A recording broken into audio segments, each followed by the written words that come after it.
ॐ श्रीगणेशाय नमः। श्रीसरस्वत्यै नमः। श्रीवेदपुरुषाय नमः। द्वितीयोऽध्यायः। हरिः ॐ।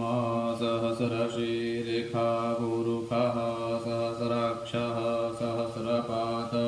स भूमिज्ञो सर्वदश्रुतवात्यतिष्ठदशाङ्गुलं मा पुरुष एवेदज्ञो सर्वं यद्भूतं यच्च भाव्यं मा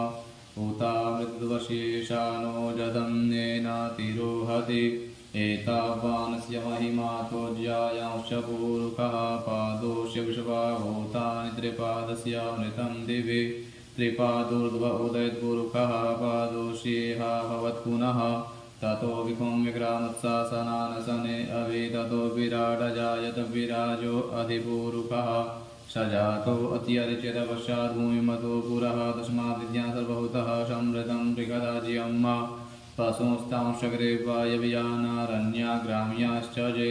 तस्माद्यद्यां सर्वभूतरिचः सामानि जजिरे छन्दागुंसि जजिरे तस्माद्यजस्तस्मादजायत तस्मादश्वा अजायन्त जे केचोभयादतः गावो जजिरे तस्माद्जाता अजावयः तञ्जजियं बर्हिकप्रोक्षन् पुरुषं जातमग्रतः तेन देवा अयजन्त साध्यारेखयस्य जे यत्पुरुषं यदधुः कथिता व्यकल्पयन्नामुखं किमस्यासीत् किं बाहो किमुरुपादा उच्यते ब्राह्मणोऽस्य मुखमासीत् बाहुराजन्यः कृतः ऊरुत तस्य यद्वैश्यावद्व्याकुंशोदरो अजायत चन्द्रमा मनसो जातचक्षोः सूर्यो अजायत श्रोत्राद्वायुश्च प्राणश मुखादग्निरजायत नाभ्या आसीदन्तरिक्षगो शीर्ष्णोद्यौः समवर्तत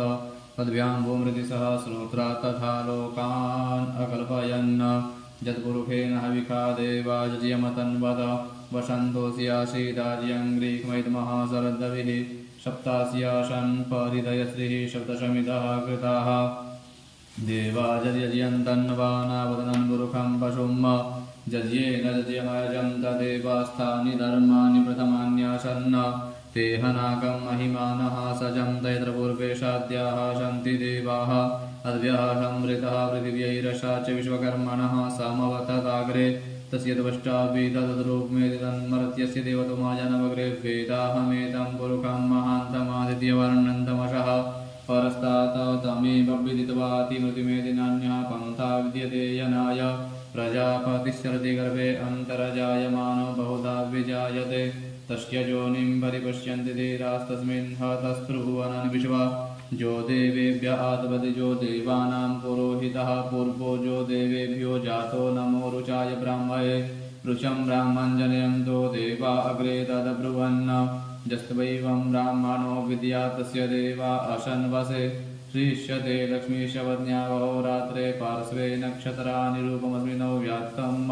इष्णन्निखानां इखान सर्वलोकं इखान हरि ओम।